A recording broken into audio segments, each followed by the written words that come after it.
यदि आपके बच्चों की उम्र शादी के लायक हो चुकी है, आपकी तरफ से उनकी शादी के लिए बहुत ज्यादा प्रयास भी किया जा रहा है लेकिन सफलता नहीं मिल पा रही है, तो ये वीडियो आपके लिए है।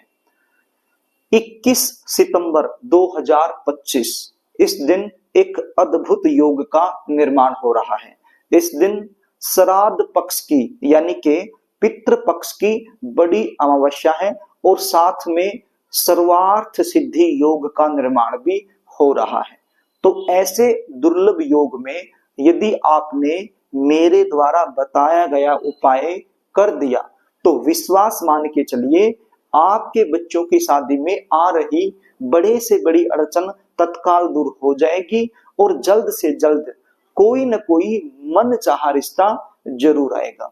प्रिय दर्शकों, ये उपाय यदि बच्चे खुद करना चाहें खुद भी कर सकते हैं, लेकिन विशेष रूप से बच्चों की जो माँ है यदि वो ये उपाय करती है तो इसका जो रिजल्ट है कहीं न कहीं अधिक देखने को मिलेगा।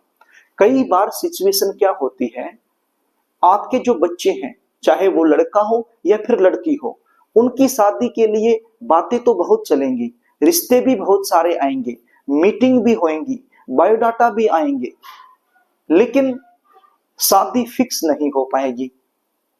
आप इंतजार करते रहोगे, जैसे कोई मीटिंग हुई, बातचीत हो गई, आपको ऐसा लगेगा कि यहाँ पर रिश्ता पक्का हो जाएगा क्योंकि सारी चीजें लगभग फाइनल हो जाती हैं, लेकिन बिल्कुल एंड में जाकर के बात बिगड़ जाएगी।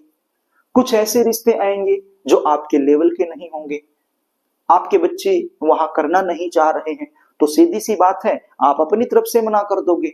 और कोई ऐसा रिश्ता जो बिल्कुल आपके लेवल का है, आपके बच्चे भी वहां खुशी खुशी करना चाहते हैं, तो वो रिश्ता सामने से पक्का नहीं हो पाएगा। तो ऐसी सिचुएशन में बच्चे तो परेशान होते ही हैं, लेकिन बच्चों से कहीं ज्यादा परेशान माता पिता हो जाते हैं, क्योंकि आपके बच्चे दिखने में सुंदर हो सकते हैं, अच्छी खासी उनकी जॉब हो सकती है, या फिर अपना खुद का व्यापार हो सकता है, आपका बैकग्राउंड भी काफी अच्छा हो सकता है। इतना कुछ होने के बावजूद भी यदि अच्छा रिश्ता नहीं मिले तो कोई भी परेशान हो सकता है।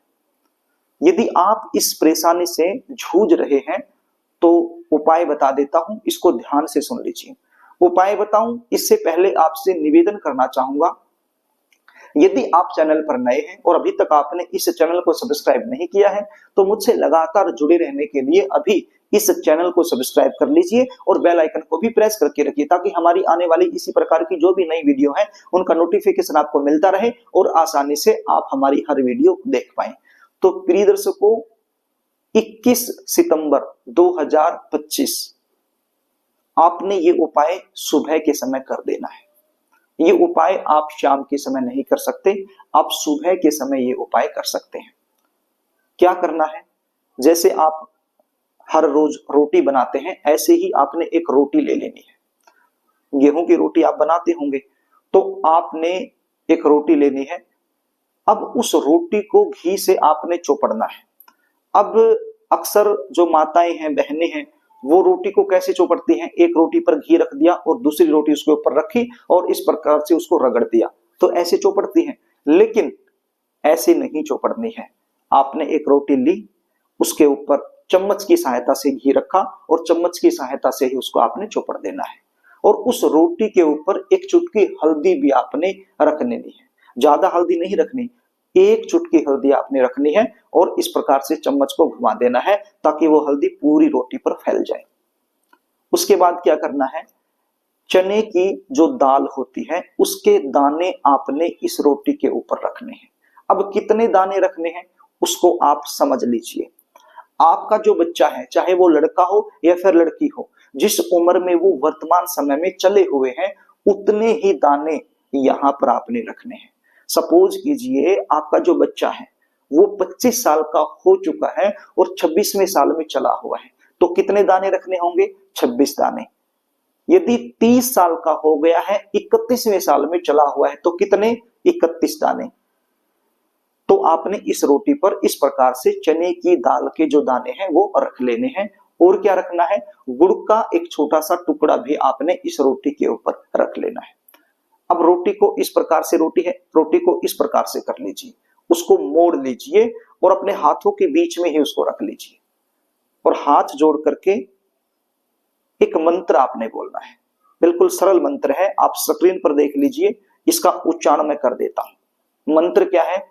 ओम सर्वेभ्यो पितृभ्यो नमः मम पुत्र विभा कुरु कुरु स्वाहा। आप स्क्रीन पर 3 मंत्र देख पा रहे हैं, तो तीनों मंत्र किस प्रकार से करने हैं वो मैं आपको बता देता हूं। जो सबसे ऊपर वाला मंत्र है वो कब करना है? जब आप अपने बेटे की जल्दी शादी होने के लिए ये उपाय कर रहे हैं तो। और जो बीच वाला मंत्र है वो कब करना है? यदि आप अपनी बेटी की शादी के लिए ये उपाय कर रहे हैं तो। और सबसे नीचे वाला मंत्र कब करना है? जब बच्चे खुद ये उपाय अपने लिए कर रहे हैं तो सबसे पहला मंत्र क्या है? ओम सर्वेभ्यो पितृभ्यो नमः मम पुत्र विभा कुरु कुरु स्वाहा। दूसरे नंबर का मंत्र क्या है? ओम सर्वेभ्यो पितृभ्यो नमः मम पुत्री विभा कुरु कुरु स्वाहा। और तीसरे नंबर वाला मंत्र क्या है? ओम सर्वेभ्यो पितृभ्यो नमः मम विभा कुरु कुरु स्वाहा। तो इस प्रकार से ये मंत्र आपने बोलने हैं। तो जब भी आप मंत्र बोल रहे हैं तो कितनी बार ये मंत्र बोलना है?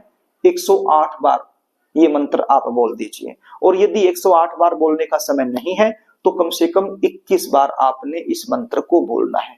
तीनों मंत्र बोलने की आवश्यकता नहीं है। यदि बेटे के लिए करना है तो केवल ऊपर वाला, यदि बेटी के लिए कर रहे हो तो बीच वाला, और यदि बच्चे खुद कर रहे हैं तो नीचे वाला। तो इस प्रकार से ये मंत्र कम से कम 21 बार आप बोल दीजिए और ज्यादा से ज्यादा 108 बार आप बोल सकते हैं। मंत्र बोलने के बाद आपने इस रोटी को गाय माता को खिला देनी है अपनी मनोकामना बोलते हुए। आपके आसपास गाय माता मिल जाएंगी आपको, जो गलियों में आवारा पशुओं के रूप में घूमती हैं, उस गाय माता को आप खिला दीजिए। किसी की पर्सनल गाय को खिलाने से बचिए। मैं क्यों मना कर रहा हूं पर्सनल गाय को खिलाने के लिए?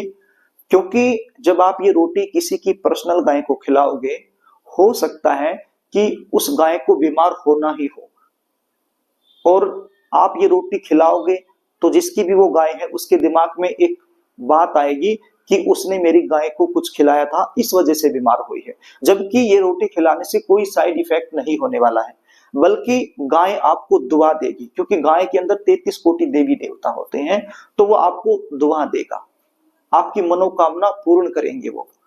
कोई साइड इफेक्ट नहीं होने वाला किसी भी गाय को ये रोटी खिलाने से, बल्कि पुण्य की प्राप्ति आपको होगी और गाय भी खुश हो जाएगी। लेकिन हो सकता है किसी भी गाय को बीमार होना ही हो उस समय, लेकिन सामने वाले के दिमाग में आपके प्रति जो छवि है वो गलत बन जाएगी। तो इसलिए मैं बोल रहा हूं कि आप जो गाय गलियों में घूमने वाली होती हैं, जो किसी की पर्सनल गाय नहीं है, उनको आप खिलाइए, या फिर किसी गौशाला में जाकर के आप गाय को खिला दीजिए। पर्सनल गाय को भी खिला सकते हैं यदि आपको कोई प्रॉब्लम नहीं है तो, उसमें कोई दिक्कत नहीं है। ये रोटी खिलाने से किसी भी गाय को कोई साइड इफेक्ट नहीं होने वाला है। मैं तो केवल इतना आपको समझाने की कोशिश कर रहा हूं। तो अपनी मनोकामना बोलते हुए ये रोटी आपने गाय माता को खिला देनी है, मनोकामना बोलते हुए खिलानी है, यानी कि अपने बच्चों के शीघ्र विवाह होने की कामना करते हुए आपने ये खिला देनी है। बस ये छोटा सा उपाय है, बड़ी अमावस्या है, क्योंकि पितृ पक्ष की यानी कि श्राद्ध पक्ष की जो अमावस्या होती है वो एक बड़ी अमावस्या मानी जाती है, और इस दिन सर्वार्थ सिद्धि योग भी बन रहा है। तो अच्छा योग है, अच्छा उपाय है, अच्छा रिजल्ट आपको जरूर मिलेगा। प्रिय दर्शकों, यदि आप जानना चाहते हैं कि आपके बच्चों की शादी कब होगी, कौन से साल में होगी, कौन से महीने में होगी, कैसे परिवार में होगी, जीवन साथी कैसा मिलेगा, कौन सी दिशा में होगी, विवाह के बाद का जीवन कैसा रहेगा, या फिर आप गुण मिलवान करवाना चाहते हैं, या फिर कहीं शादी की बात चली हुई है वहां फाइनल होगी या नहीं होगी, इसके बारे में आप मुझसे जानना चाहते हैं, या फिर शादी के अलावा कोई और भी समस्या आपके जीवन में चली हुई है, उसका ज्योतिषीय समाधान आप मुझसे लेना चाहते हैं, तो स्क्रीन पर आपको एक नंबर दिखाई पड़ रहा होगा, इस नंबर पर आप हमसे संपर्क कर सकते हैं। ये हमारा व्हाट्सएप नंबर है, आप व्हाट्सएप के जरिए हमारे पास मैसेज कर सकते हैं, आपकी पूरी सहायता की जाएगी। प्रिय दर्शकों, यदि कार्यक्रम आपको अच्छा लगे तो इस वीडियो को लाइक जरूर कर देना, इसको शेयर भी कर देना, ताकि ये वीडियो किसी जरूरतमंद के पास पहुंच जाए और आप दुआ के पात्र बन जाएं। कमेंट बॉक्स में ओम पितृ देवता जरूर लिख देना ताकि इस उपाय का 100% लाभ आपको मिल जाए। आज के लिए बस इतना ही, आगे फिर मिलेंगे, तब तक के लिए नमस्कार।